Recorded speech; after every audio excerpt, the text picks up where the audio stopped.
I really believe that if you have good people, you will have good outcomes.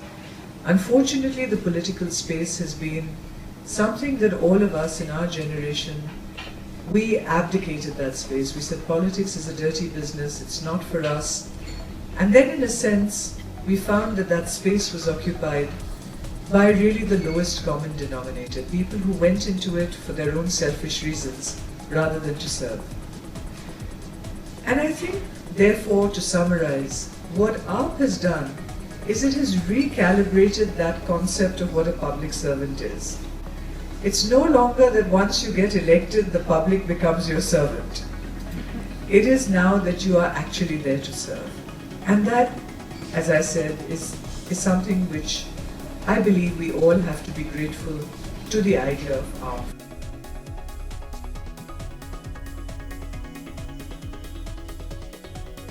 The structural root cause. India has to become and be seen as a place where there is transparency, there is no corruption, there is a level playing field, there is accountability. Where you can succeed because you are doing good work, hard work on merit. Not because you're related to someone, not because you bribe someone, not because you have contacts. That is the fundamental principle that we have.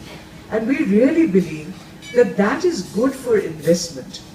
It's good for Indians to invest. And therefore, by logical corollary, it will be good for everyone, including FDI. And that's my personal view.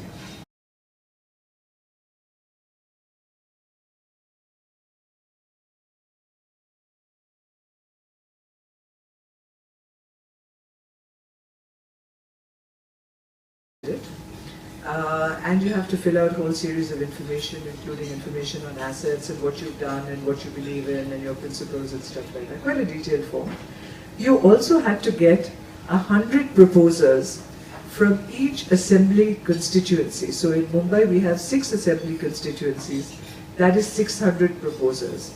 And all of them have to be registered voters in the right format, etc. So that was a logistical exercise in itself. The Election Commission, by the way, requires us only to have 10. So, it's a much bigger stretch. And the logic was that you need to have at least 600 people who will put their hand on their heart and say, I can vouch for this person. So that was the first thing. We submitted it. Then we went through, I went through at least a 1.5 hour interview with people who were in the AAP Maharashtra committee, and 3 or 4 people who were members of civil society, well-respected people in civil society, and 1 or 2 observers from the national committee. It was quite detailed, and they were having these interviews morning to night in camera, so they are recorded, and so if you see anything which is not true, it can, it can be used against you. And then once that was done, we shortlisted 4 candidates in Bombay. I'm not exactly sure what they've done elsewhere, but a couple of candidates everywhere. And then your form was put up on the website, and people could then come back and say, okay, this is a lie, this is good, this is bad, I vouch for, whatever it is. And that feedback was taken. And then they sent the final shortlist to the Political Action Committee in Delhi, who then made the selection. So that's how candidates was, at least that's how I was selected, and I'm sure that's what they've done for everyone else.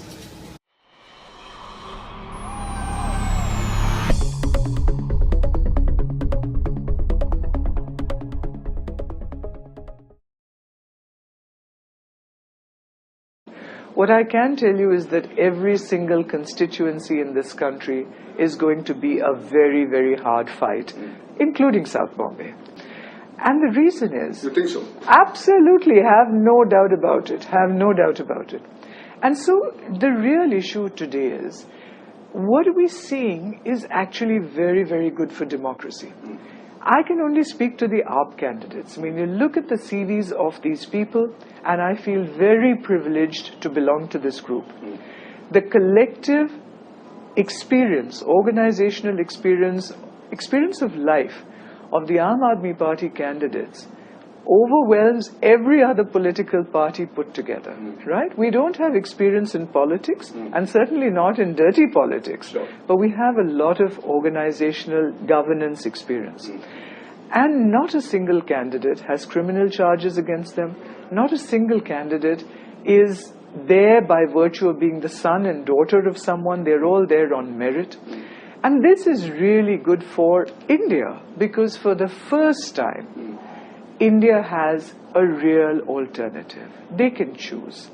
We are very clear on our manifesto. We've said what we believe in a variety of areas. Sure. We are issue-based. You can look at the candidates. There's no Mickey Mouse stuff over here. What you see is what you get. And I think that's very, very important. I mean, we are raising the bar for all candidates in all political parties. And I feel, as I said, very proud to belong to this party.